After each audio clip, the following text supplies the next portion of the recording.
When I first started on this journey over 20 years ago, I was studying the amazing healing powers of a unique blue-green algae and how it worked in the body.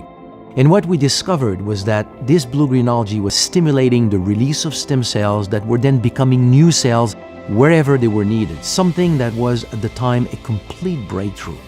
Our findings went on to become part of one of the most important medical discoveries of our time, that stem cells are the body's natural repair system.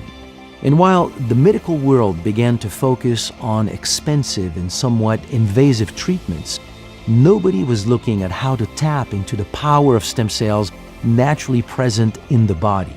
So I started to wonder what other eating plants around the world might have similar qualities, and after years of research, we found something extraordinary. Many of them triggered a significant increase of stem cells in the body. For as long as we know stem cells, they are precursors to blood cells. They make your platelet, red blood cells, and lymphocytes. That's it, white blood cells. Even I knew that. And now a scientist documented that stem cells could become a brain cell. But then we found another one that documented that stem cells could become a heart cell. Then somebody else did a liver cell. So what I did is, by reading these articles, I thought, well, if they can become heart, liver, and brain, why not lung, kidney, pancreas, and the rest? It just makes so much sense physiologically speaking. How can a stem cell become brain, heart, and liver and not the rest? What mechanism would allow it to do those three and not the rest? Right. It makes no sense. Right. So it had to be the repair system of the body.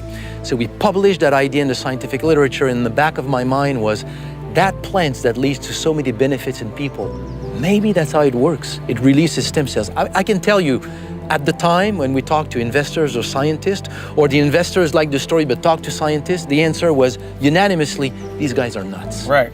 This guy is crazy. This is not what's happening. So we went in the lab, we studied the plant, and we saw that that's what that plant was doing, triggering the release of stem cells from the bone marrow. And that triggered then the continuation of researching and other plants that could act by stimulating stem cells. And what were some of those other plants? Plants that can grow in remote areas of the world. Here in Belize, for example, or Tibetan Plateau, South America, Madagascar. What do they do locally? Is there a plant that for them, it's like the go-to plant for any problem? And if I get the sense here that it looks like it could be a stem cell effect, then we basically take an extract and we go and test it in the lab.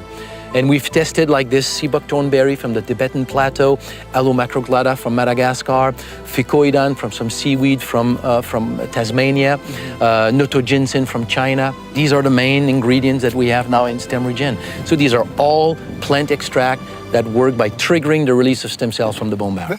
So explain, like, if we had a graph and I put the pill in my mouth, like, where is it going? How is it working? Well, the pill goes first into your stomach, then it goes into your intestine, it opens, it releases these plant extract.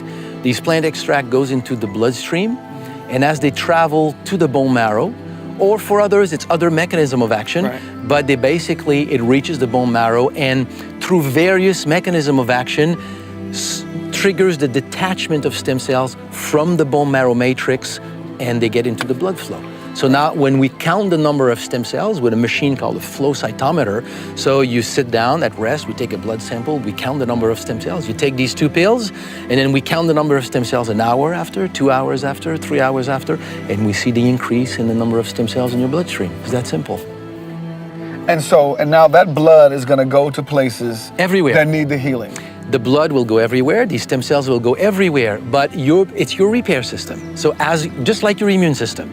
If you have an infection on your finger, you release immune cells. They don't go to your nose, they go to your finger. Right. So when you release stem cells, any area that has a problem signals. When stem cells goes into that tissue, it tells the stem cells you migrate here. So the stem cells leave the blood, get into the tissue. When that stem cells touches that tissue, it starts to multiply and it becomes cells of that tissue and it repairs.